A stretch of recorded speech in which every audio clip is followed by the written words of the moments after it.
Grêmio 2, Fortaleza 1. Uma vitória muito importante para afastar o Grêmio da zona do rebaixamento e que trouxe boas e más notícias. A gente explica agora.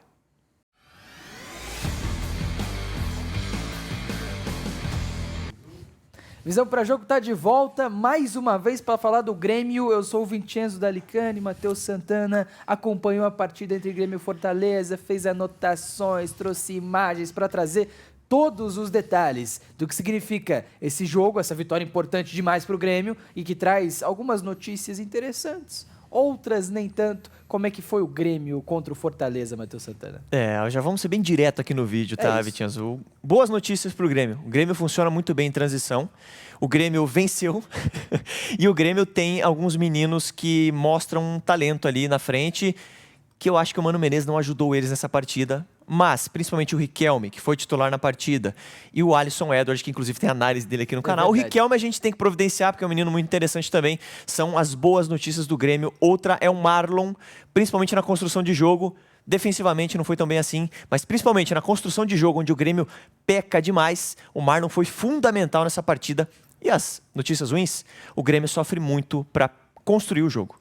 Dentro de casa, contra o Fortaleza e contra qualquer adversário, o Grêmio tem muita dificuldade para ter um pouco mais de posse de bola, para ter um domínio territorial, para ter a bola sob controle mesmo. Então, o Grêmio que traz boas e más notícias, que a gente vai abordar agora, contando com o apoio do torcedor tricolor. É isso, então as boas notícias, valores individuais, a má notícia é o Mano Menezes, é mais ou menos...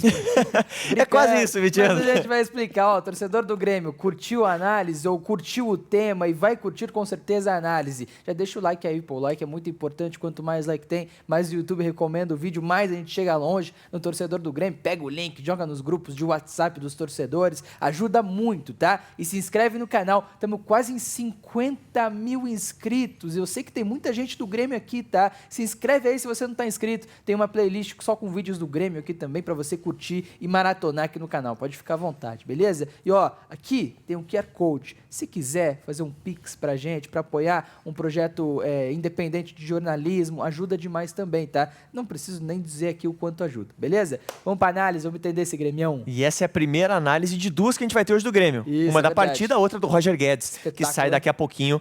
Então, antes da gente ir pro vídeo aqui, Vitinho, o Grêmio entrou com o Riquelme, que é um meia criativo, um meia armador, jogando pela ponta esquerda. Alisson Edward, que é um ponta direita, jogando centralizado.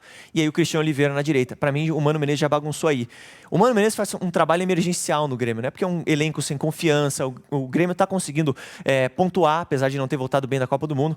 Mas acho que falta alguma coisa ali pro Mano extrair desse time. Já começa na disposição tática. A gente vai entrar agora na análise em vídeo para a gente mostrar como o Grêmio tem dificuldade para construir o jogo. Gustavo Martins, lateral direito improvisado, mas que está fazendo um bom papel, joga no Volpi. O Volpi, em alguns momentos, é o principal articulador dessa equipe, porque ele é quem busca um lançamento longo. Nessa, ele erra e erra feio. E a bola acaba voltando para o Fortaleza, o Grêmio recupera rapidamente, e aí o papel do Marlon, tá? Para fazer uma saída de jogo.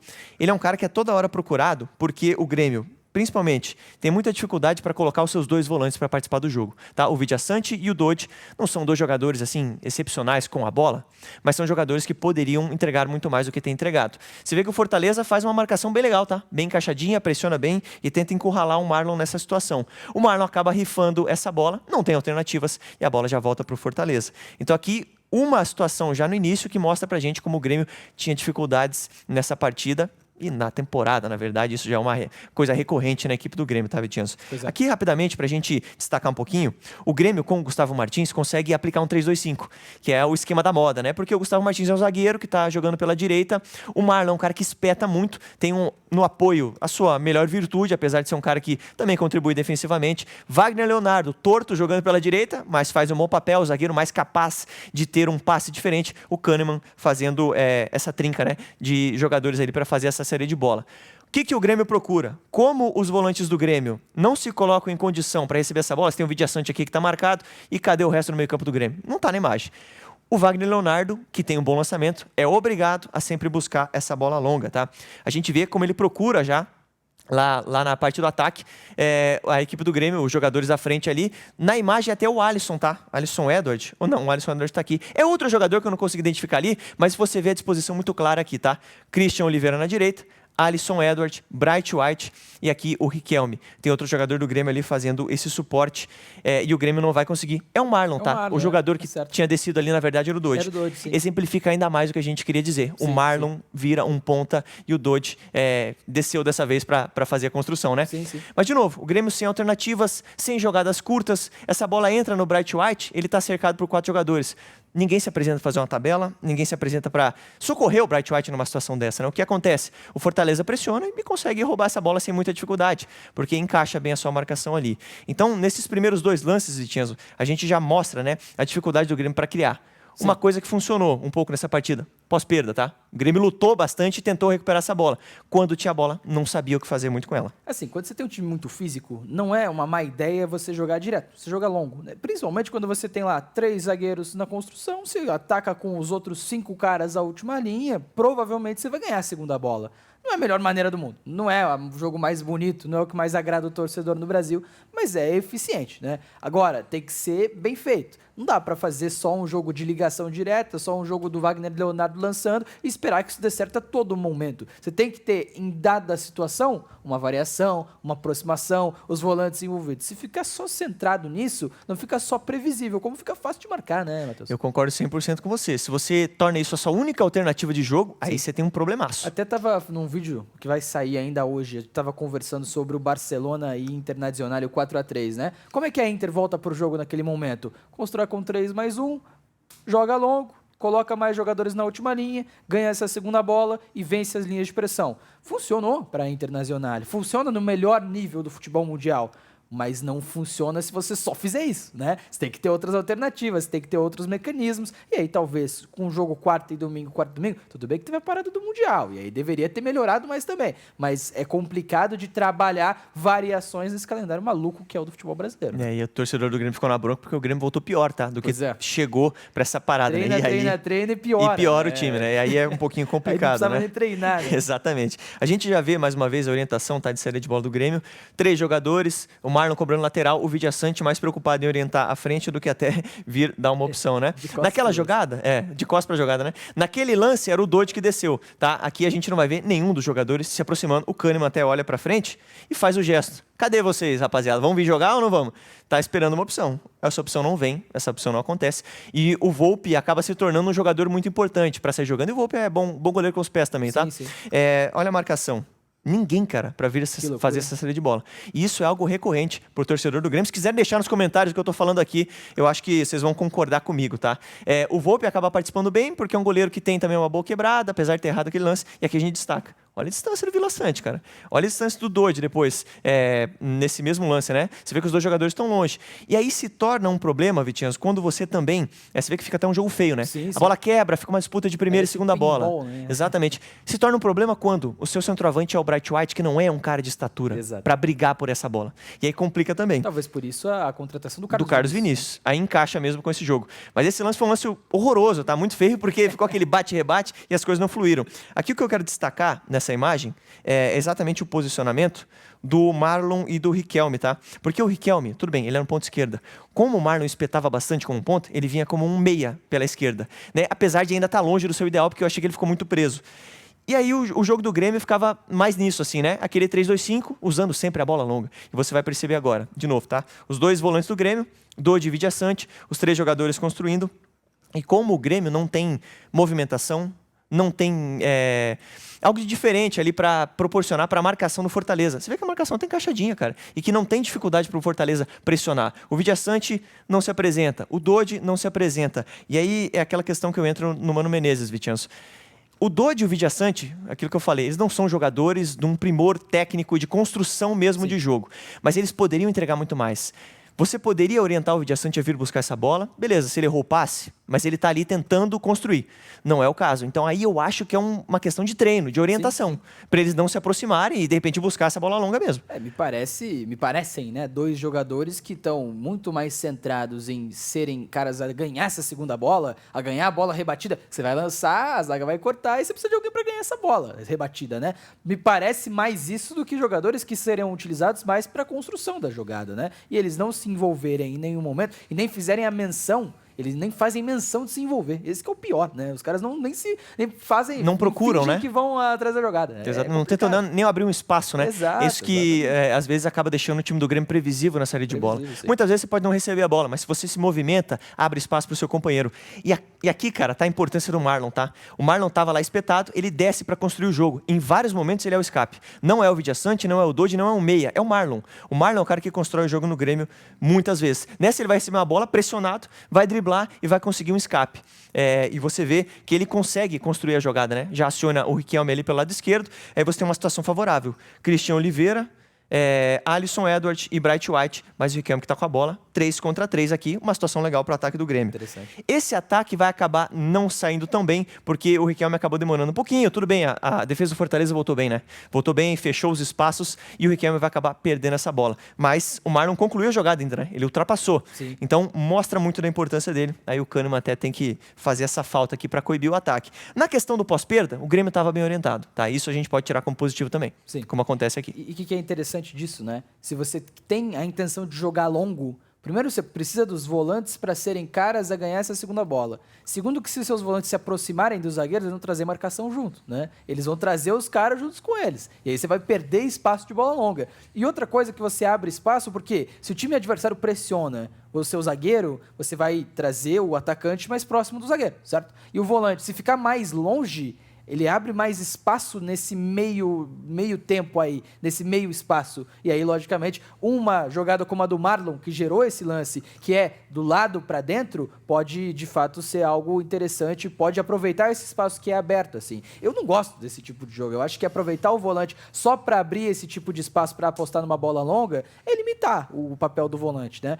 Mas, assim, existem questões que justificam isso, né? Eu acho que poderia ser algo muito mais pontual do que só a única ideia do Grêmio, né? Sim, o questionamento é esse.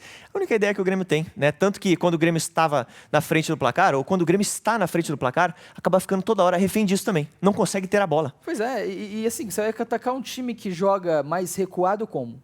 Você vai pegar um bloco baixo. Que alternativa você vai ter para encarar um bloco baixo? O Grêmio na Sul-Americana, com uma superioridade técnica gigantesca, exatamente, teve empates, não conseguiu vencer. Contra o Alianza Lima, mesmo que foi o jogo que foi eliminado, sofreu uma barbaridade para criar uma oportunidade. Entra muito nisso disso aí que você está falando. A gente já mostra um pouquinho, já na reta final aqui do primeiro tempo, para indicar a marcação no Grêmio, tá? O Grêmio sem bola, 4-4-2, bem claro, Alisson Edward e também o Bright White. O Grêmio, nessa questão da marcação, cara, sem bola, o Grêmio também vai bem. Quando abaixa suas linhas, tenta roubar e sai rápido pro contra-ataque. Aqui a gente entra na parte onde o Grêmio é muito bom, nessa questão dessa transição rápida. Aqui o Vidiaçante, que rouba bem, o Alisson Edward deu aquele bote também, e ele já busca essa opção. O Vidiaçante acaba errando o passe. Era um passe para vir aberto, sim, não fechado, né? E ele acabou errando nessa jogada. Agora uma situação onde o Wagner Leonardo se vê pressionado, ele lê bem o jogo, viu que o marcador estava chegando ali, dá um bago, o Bright White tem qualidade, aí sim, quando ele tem um pouco mais de liberdade, cara, ele coloca a bola no chão, domina bem, e faz um bom lançamento pro Cristian Oliveira. E aí tem um pênalti do Marcão. O Marcão foi figura central também nesse jogo, né? Porque foi muito mal, cara. Sim. E acabou gerando 2 pênaltis ali para a equipe do Grêmio. O primeiro numa jogada rápida de transição. Início sim, o Grêmio é muito bom. E no segundo também a mesma coisa, tá? A gente já vai entrar nesse lance daqui a pouquinho. Orientação de pressão do Grêmio. Você tem os jogadores aqui, os dois novamente, mais uma linha de 4. E aí você tem o balanço da equipe do Grêmio para tentar roubar rápido essa bola. É o que acontece. O Grêmio rouba a bola, mas de novo, o Grêmio não consegue extrair muita coisa dessa situação. Até circulei, tá, esse espaço aqui, porque de repente você poderia ter o Riquelme se aproximando, você poderia ter um jogador baixando aqui, né? Ou até, enfim, uma movimentação diferente. Ninguém vai fazer isso. Poderia ter um passe reto aqui do Vila Sante pro Riquelme, um pouco mais longo, ele vai acabar jogando no próprio Dodge ali, e a jogada vai se desenrolar dessa forma. O Grêmio não vai achar alternativas, não tem muita movimentação, os jogadores são mais preocupados em atacar essa última linha, como é a orientação, Vitinhanço. Sim. E aí a bola acaba tendo que ser voltada lá pro Volpi. E aí, quando essa bola chega... na verdade, nem volta pro Volpi, tá? Mas ela acaba chegando ali na defesa, muito perto do Volpi. E aí, quando ela chega ali, a gente tem o Grêmio sem muita saída. Mais uma vez, o Marlon vai ser o jogador que vai encontrar essa saída. E aí, por isso que eu falei que ele é um cara fundamental para o time do Grêmio conseguir jogar, tá? Marcação no Fortaleza, bem encaixada. O Marlon vai procurar o Riquelme para fazer uma jogada muito simples. uma tabelinha para sair em progressão e o Riquelme vai achar ele muito bem, tá? O menino tem bastante qualidade para jogar. Até por isso eu questiono ele não tá mais centralizado para fazer esse time jogar. E aí o Marlon consegue quebrar a linha e achar um passe espetacular. E aí sai o segundo pênalti do Marcão. Esse aí foi um pênalti com P maiúsculo também, tá? Pênalti muito assintoso, muito pênalti, né? Muito pênalti mesmo. E aí o Grêmio acaba fazendo o segundo gol. O Grêmio agora tem uma situação de pressão e aqui a gente vê que deu uma desorientada, tá? Sim. Na questão da pressão do Grêmio na orientação.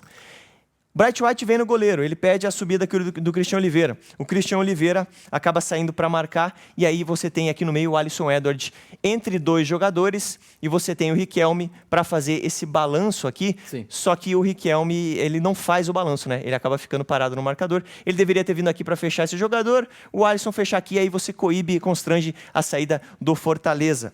Mas não é isso que acontece. O Riquelme fica parado lá, o balanço não é bem feito, o Alisson Edward fica com dois jogadores para marcar e aí acaba saindo essa jogada do Fortaleza, uma jogada de contra-ataque muito rápida. O Bruno Pacheco acaba achando essa bola no Breno Lopes, ataca as costas do Gustavo Martins. A recomposição do Grêmio é um pouco devagar, mas ela acontece. Tanto que nesse momento você tem 4 jogadores e aí entra na parte defensiva do Marlon, que não foi tão bem assim, porque essa é a jogada em que a gente destaca aqui, Vitinhos. Olha o quanto subiu o Herrera, né?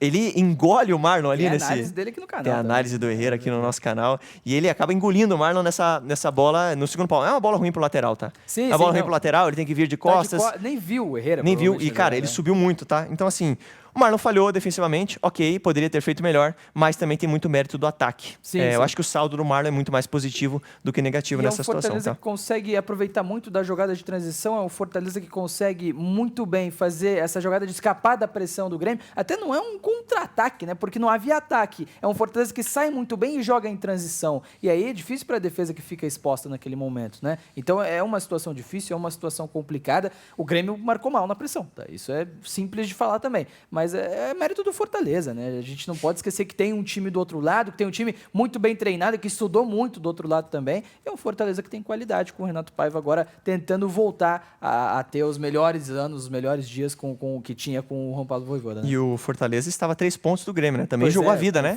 Direto, agora o Grêmio claro, abriu 6 pontos e essa é uma boa notícia pro Grêmio, né? Conseguir, de fato, se distanciar um pouquinho da zona de rebaixamento. Aqui um lance muito parecido, eu já coloquei na sequência, tá? Que é uma cabeçada do Davidson muito perigosa em cima, de novo, do Marlon. O que eu quero dizer aqui com essa marcação, tá? Você tem 3 jogadores do Grêmio e você tem uma distância para o jogador que vai fazer esse cruzamento. O Grêmio não coibiu, não tentou constranger esse cruzamento que veio da equipe do Fortaleza, né? Sim. E aí você tem, dentro da área, uma situação de igualdade, até numérica, no momento que vai ter esse cruzamento. Porque você tem o Marlon, o Kahneman e o Wagner Leonardo aqui contra 3 jogadores do Fortaleza. Sim. E até o jogador que está destacado aqui nesse cantinho da imagem, ele está ganhando essa disputa do Marlon, e é o Davidson, né, que vai fazer esse cabeceio. A bola vem muito boa, tá? Uma bola bem direcionada ali no segundo pau. O Davidson, cara, não sei como o Davidson não fez esse gol, né? Porque ele estava a 30 centímetros do gol. Provavelmente. O Volpi fez uma partida muito boa, tá? E fez uma defesaça aqui, depois fez uma defesaça também, numa falta que a equipe do Fortaleza teve.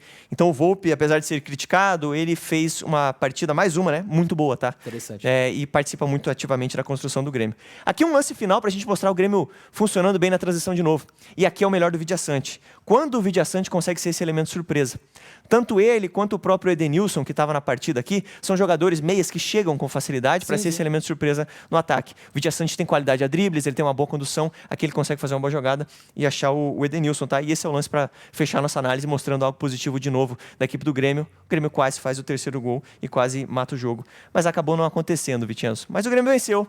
A boa notícia maior é essa, né? O Grêmio venceu, o Grêmio é um time que funciona muito bem em transição, o Grêmio tem bons valores individuais, mas o coletivo do Grêmio ainda tá devagar, eu esperava um pouquinho mais e principalmente mais alternativa de jogo, tá?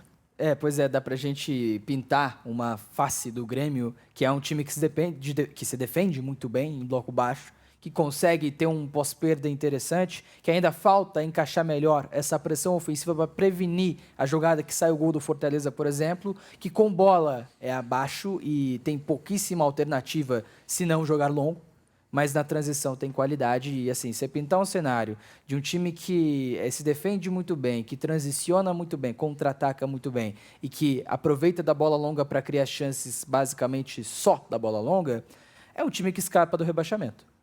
mais do que isso, eu tenho seríssimas dúvidas de onde pode chegar. Talvez o Mano Menezes tenha chegado, ou chego, enfim, aí, como você quiser, ao Grêmio como esse bombeiro, né, ao Gustavo Quinteiros, que não era, ou que não fazia um bom trabalho também, mas talvez o momento não seja mais de ter um bombeiro. Eu sou muito contra demitir treinador. Eu acho que o trabalho tem que seguir, o trabalho tem que, logicamente, ser... O tempo tem que ser primordial nisso tudo.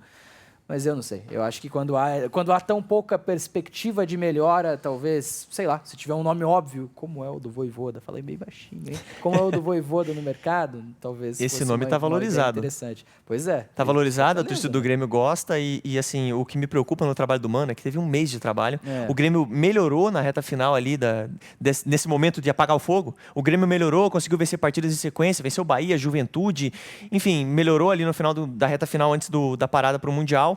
E aí, o Grêmio teve um mês de trabalho e piorou. O time do Grêmio hoje é pior do que o time que venceu o Juventude e até empatou com o Corinthians, né? Foi o último jogo antes da parada, né? O time do Grêmio hoje é pior. O Grêmio até tem bons valores individuais, eu imagino que por isso não caia também. Você tem Bright White, você tem menino surgindo muito bem, você tem o Vidia Sante, Kahneman, Wagner Leonardo, Marlon, Roger Guedes se vier, vai ter análise dele daqui a pouco, é um cara que melhore muito esse time, mas eu tô com você nessa, tá? O Grêmio apresenta muito pouco, precisa melhorar bastante. E só para deixar uma dúvida final, você tem o Alisson Edwards como esse cara atrás do Bright White na partida dessa partida de Grêmio contra o Fortaleza, né? Você pensa num Carlos Vinícius e Bright White, será que não é um Mano Menezes que já está prevendo, tentando fazer esse teste já para quando tiver o Carlos Vinícius à disposição, já colocar em campo dessa maneira? Você foi muito bem, tá? Eu acho que é exatamente isso. Vai ter Carlos Vinícius e Bright White. Para mim, esse é um sinal do Mano Menezes que isso vai acontecer, tá? Porque o Grêmio ganha com o Bright White, sendo esse cara um pouco mais móvel, e ganha principalmente com o Carlos Vinícius, disputando essa primeira bola, né? Do jogo, claro. E daí o Alisson entra para brigar por uma vaga com o Christian Oliveira, que joga na direita e preferencialmente gosta de atuar por ali. Do lado esquerdo, se vier o Roger Guedes, melhora muito esse time. E aí você tem o Riquelme também, que pode fazer essa função, mas o Riquelme, na minha opinião, funciona mais como um 10 ali. E o elenco é bom.